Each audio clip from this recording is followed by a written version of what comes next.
This is the Fifth Estate Winning Headlines, your media police post. In this segment, we summarize some of the headlines that you might have missed this morning. But we also take a look at the political pieces that we call cartoons in this country. Today is the 11th of June 2019, and I am 2J. I am Tuam. And I am Miss K, your host. Again, in case you missed it, this is Winning Headlines. Let's take a look at today's headlines. The Star. Heads want consent age raised to 20 years. Daily Nation. Another bad idea. And The Standard. Principled roadmap out of syllabus row. Yeah. I say we start with The Star and The Standard. I feel like two journalists went to the same meeting. One looked at the stars, the other looked at the soil. Yeah. But before we go on, something surprised me today. Yeah. Breaking news I saw in one of the dailies that one Brian Kipet, a fifth-year engineering student, ran amok, went past, jumped over the State House fence and ran to State House with a knife. Then the guy got shot on his shoulder. Now, I think there's a man who was called Francis Mbuga. He wrote a book, what's it called? Betrayal in the City. And he said that when the madness of an entire nation disturbs a solitary mind, it is not enough to say the man is mad. And I think there's a crisis amongst our young people. People are butchering each other, people are killing each other. Now someone has run amok and has gone to attack the president's place with a knife. Yeah. What next is going to happen? Do we have the next Boazizi? Yeah, maybe. I mean, the sentiment on Twitter was a lot of people, it was mixed. But some people were saying there's clearly something wrong with our youth. Yes. There's some madness going around, and maybe it's because they're not being engaged sufficiently. This is a fifth-year engineering student. Yes. He had a lot of potential, but he saw something disturbed him so much that he wanted to go do this wrong. Is this a ticking time bomb of a revolution about to happen? Or an uprising? I don't know. Only time will tell. I don't know. I don't know, but only time will tell. I agree with 2J on that. Yeah. Okay. Let's move. Principles roadmap out of syllabus row, The Standard versus heads want consent age raised to 20 years. Okay, I will say this. Yeah. The Star headline is rubbish. But in its defense, I think that the public has grown tired of this syllabus story. Yeah. So the Star saw an opportunity to take a very risque and sleazy story. Yeah. And it might have paid off, whereas the Standard, as you're saying, they went to the same meeting. One saw the stars, outcomes. one saw the soil. So one saw that we want to raise the age of consent, and the other saw that, wait, they're actually going to have a way out of this. Yeah. I don't know. I think we ask ourselves the three questions we always ask ourselves. We have a three-part criteria that we use to break down the headlines for you. We ask ourselves three questions. Are these headlines topical or are they speculative? Are they repetitive or are they groundbreaking? And finally, are they thoughtful or just plain lazy? The Star is topical but lazy, not intellectual. The Standard is boring. It just requires a touch. Let me Can't tell even find the word. it depends on the business idea. If I was the editor and I had a business idea, and I wanted people around the corner street to buy a newspaper. However, one of the criteria is not money-making ability. I think we toss them both. Toss them both. Yep. Daily Nation, another bad idea. I do like the headline. It's a fantastic headline. It's a very good headline, but I still think there is a scheme by the nation. Tell us the background to the story real quick. Background of this is there is what they call Lamu coal plant that is being built somewhere in Lamu. All right, project started in 2015. But now an American think tank comes and says that we will have a 900 billion shilling trap in debt should this project go ahead. Yeah. And I asked them, what are they after? Because I know that when the Americans want to bastardize a project, they use lobby firms, they use think tanks. All right, this thing is going to be built by a Kenyan owned, 51% owned firm, Centum and Gulf Energy. And I ask sometimes, I mean, big projects in this country have always been done by foreigners. Why are we... The first time it's being done by locals, and finally someone is saying, it's not going to work. It's I mean, viable. I would get it if they were to say, the reason this project is bad is because it will affect the environment. Yes.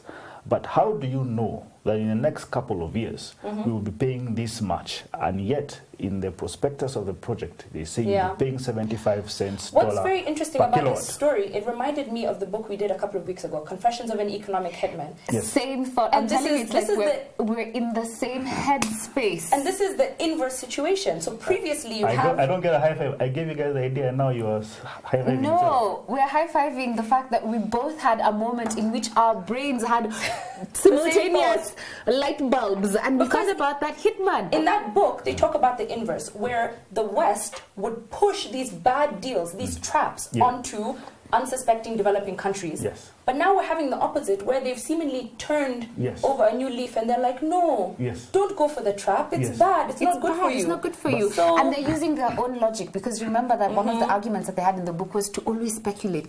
Give projections of 20, 25 years and show how it's going to be wonderful. It's going to succeed. You're going to have so many returns. But here they're saying, no, those 20, 25 years later, you're not going to have anything. So that begs the question, why? Do these people have a vested interest? Do they have skin in the game? Is there something that they don't want us to know? Absolutely. You know, the moment you see an American, and this project is going to start in 2024, the moment you see a think tank coming at you telling you, oh, don't go for that project because in the end you'll be paying this much, just know there's something there's thereafter. Something there. There's a nested game and we don't know what it is. So can we say that this headline actually does lift the veil of ignorance of the public? I think it does. And makes you think.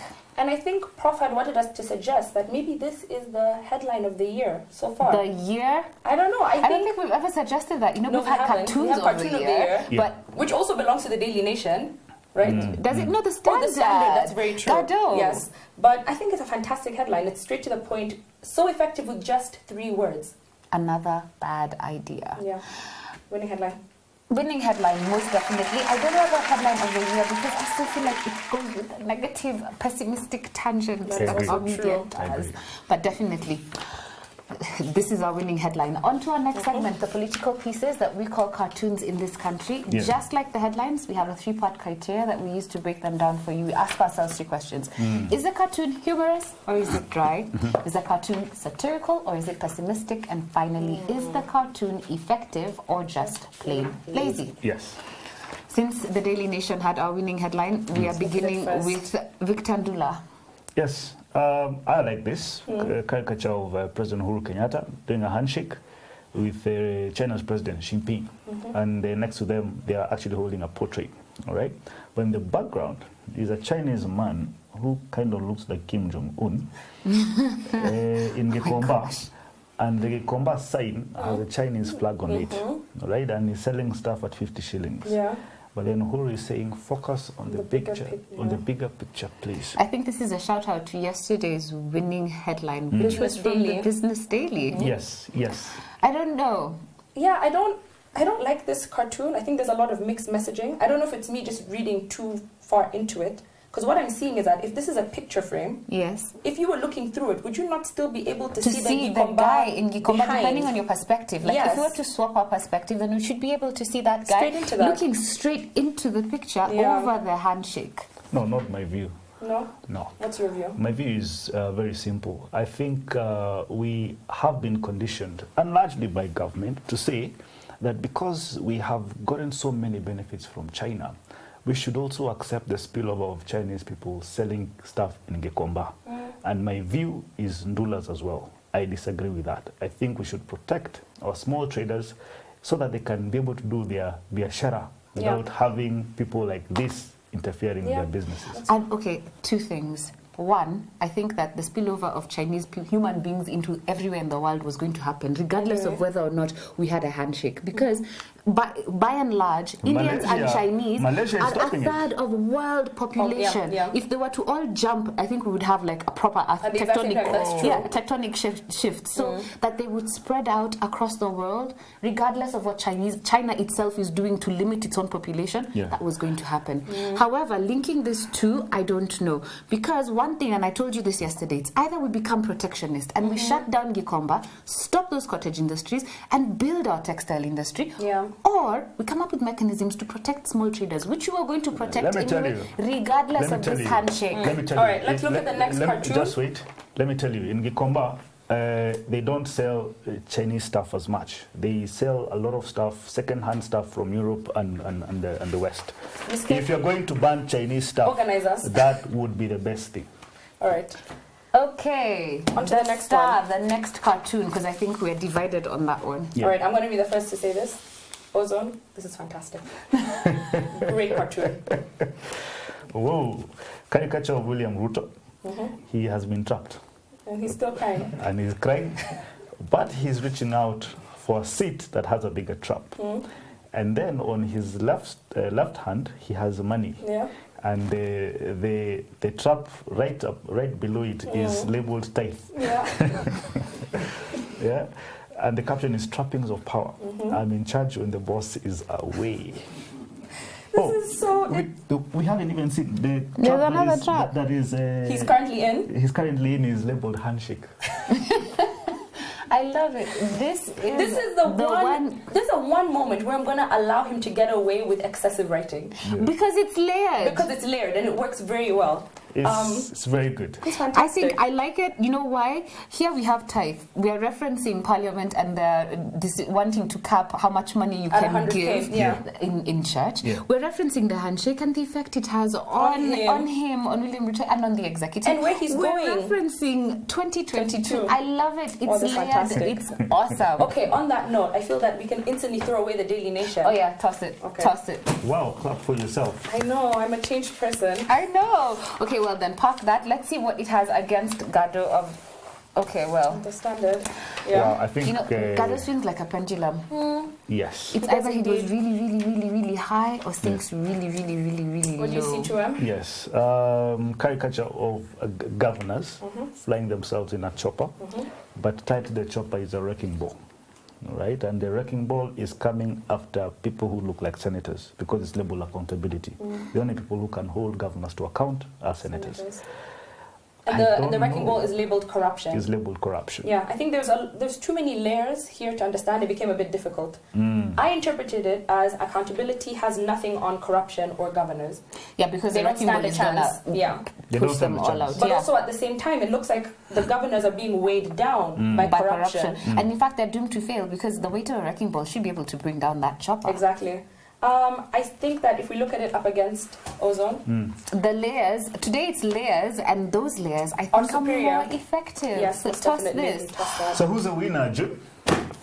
Am I allowed to say? Yes, you are. This is for you. Today's winning cartoon goes to Ozone of the Stars. Don't quote me on that. I'll change my mind tomorrow. Let's just keep it on today's high. What is our final thought? And now, our final thought. Inspired by a book entitled Logarithms to Live By. Take one more time. Let's do it one more time. You know I have a problem with that word. It's okay. As Miss K says, English came on a... It came on a boat. We just try it one more time. Okay, let's do it. One more time. And now, our final thought.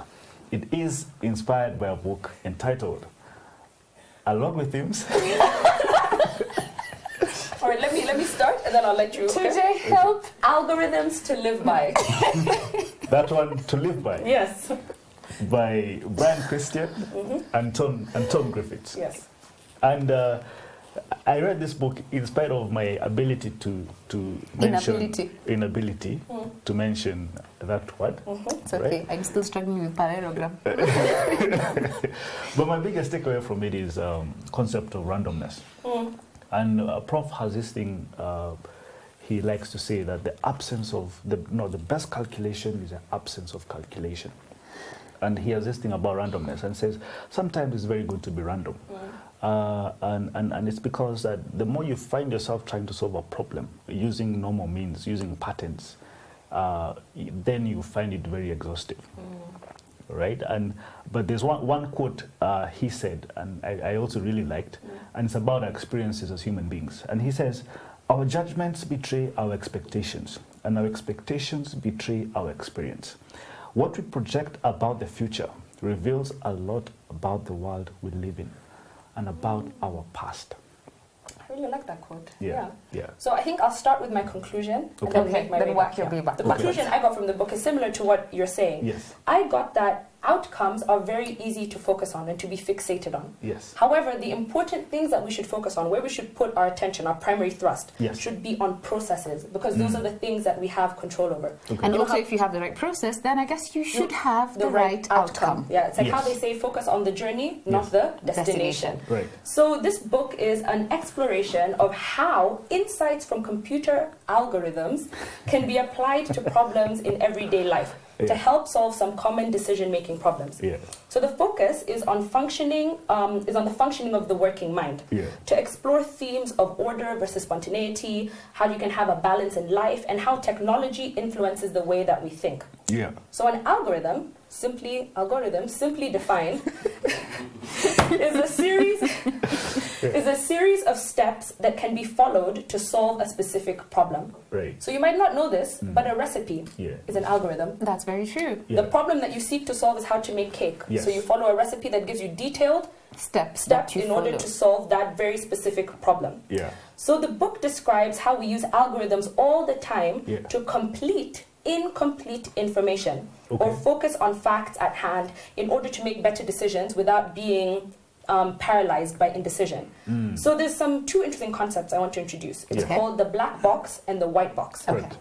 So the black box Yeah. is used in science, computing, and engineering. Yes. And it is a device, system, or object Yeah. which can be viewed in terms of outputs and inputs. Yes. So Okay. you imagine it as you have your input Yeah. that goes into a box, and then you have your output. Output. So you do 1 + 1, goes into the input, comes out 2. Two. Yes. But in a black box situation, Yes. you have no knowledge of what goes on inside the box. You do Okay. not know how the algorithm Yes. took that input and created the output. output. So an explanation that is given is a child who tries to open a door has to manipulate the handle. Yes. That is the input. Yes. So as to produce the desired output, Yes. which is opening Open the the door. door. Yes. But he must learn how to do that without being able to see the internal Yes, mechanism. mechanisms. He doesn't know Yeah. where the lock and the key and the joints are. He Okay. just hopes. Yeah. And he's using the black box system Yes. to turn the handle, Yeah. push it open, not knowing what happens inside. Yes. Then you have the opposite, Yeah. which is the white box system. Yeah. It is a subsystem whose internals can be viewed Yeah. but cannot be altered. Okay. So if you take that same locking, So in short, that would be what do you call it? A visible door, not Yes. one that's not opaque, one Exactly, that's that is clear, transparent. a transparent door that I Exactly. can be able to see through, So and I it's can a- see the mechanism. Of yes. the locks. But the problem with a white box subsystem Yeah. is that it's easy to understand, but it's easy to hack. So Because if you can see it. you can see it. So if you had a door handle where you can see where the locks and the nudges are, Yeah. you're able to hack it and you can open the door. But it defeats the purpose of what the door is trying to do. Oh, yes. So that's why I was saying, I started with my conclusion. Yeah. I see that the conclusion of this book is that you should focus on the process, Yeah. not on the outcome. So don't be so focused on what you want to get to. Okay. Focus on the journey, on the process, on the algorithm, Yeah. because in that you will find randomness. Yes. Right? Yes. Well then, what I'm trying to understand from this book is that Yeah. what they took is that these were two very brainy guys who took what computer scientists have been grappling with for a long time Yeah. and applied it to what human beings have also been grappling with for a very long time. Correct. So we feel like the world of computer science is about computers and it's about things that are mechanical and aside from what human beings do. Yeah. Yet we both do the same things. So they asked themselves a couple of questions. And the computer, if you look at the processor the same way you look at a brain, Yes. it does similar things. Yeah. One thing it does is that it has to decide how to allocate its attention. What am I going to focus on at this particular time? What is important for me? Yeah. It also decides how am I going to store the information that I keep getting? Yes. And how do I keep it so that I keep the things that are important or get rid of the things that are not? Yeah. And finally, how many tasks can I do at any single point? Yes. And then now what they did is that these problems that computers and human beings have were put into very creative Yeah. terminologies. Yes. And I'm going to talk about, I'll see if I can make it to 3, but I'm going to talk about 2. Okay. So the first one I'm going to talk about is one that I find particularly interesting. I know where you're And I'm going. going to call this the optimal stopping problem. Okay. So this problem is what you ask yourself when I'm trying to do something, for To make a instance, make a decision. decision. How many things should I look at before I stop Yeah. and actually do something about it? Yeah. So you can look at it in 2 ways. When I'm trying to find a house, how many houses should I look at before I stop and actually commit and buy a house? Or when when I'm trying to find a spouse, how many people should I date before I stop and actually commit and marry the one that I'm dating or the next one? So, Ms. K, if we were to do that second one, how would we go about that? Turns out there's a very simple answer to it, and they say it's 37%. 37% is the point of optimal stopping. How did he know? They've done this over and over again. And you can either look at it in two ways. So 37% of all the women in the world, you date them all. Then now, the next one you meet after the 37th one, that's better than all the ones you've met, you marry. Or you can look at it in terms of time. Who are you speaking to now? See you! See you! Or you look at it in terms of time. How much time do I have? What's 37% of that time? So let's calculate for you and all Kenyans who are still single. Let's see if this works, yeah? So let's see. The average life expectancy of Kenyans, and I found this off the internet, is 67 years. Okay. 37% of 67 years is 24.79. So let's round it off to 25 years. That's 37% of your time, during which time you should have finished university and dated a number of girls. Now, the next girl you meet at the age of 25, 26, as some people are turning afterwards. Yeah, some people. Some people. No, I wouldn't say. I don't know your age. I don't know your age. That next age. The next person you meet. That's better than all the ones you've met. You marry them. Oh, really? So that's an algorithm to live by. Yes. I like As that. per this book, I say you pick it up. I think that's a fantastic. 2M is tongue-tied. He's been rendered silent. He's rendered silent. I don't know what to do. Well, and this is a reason why maybe you should or shouldn't read this book. Yeah. So, I'm going to end this episode. Personally, I didn't find this book interesting. And tell you to pick up a different book.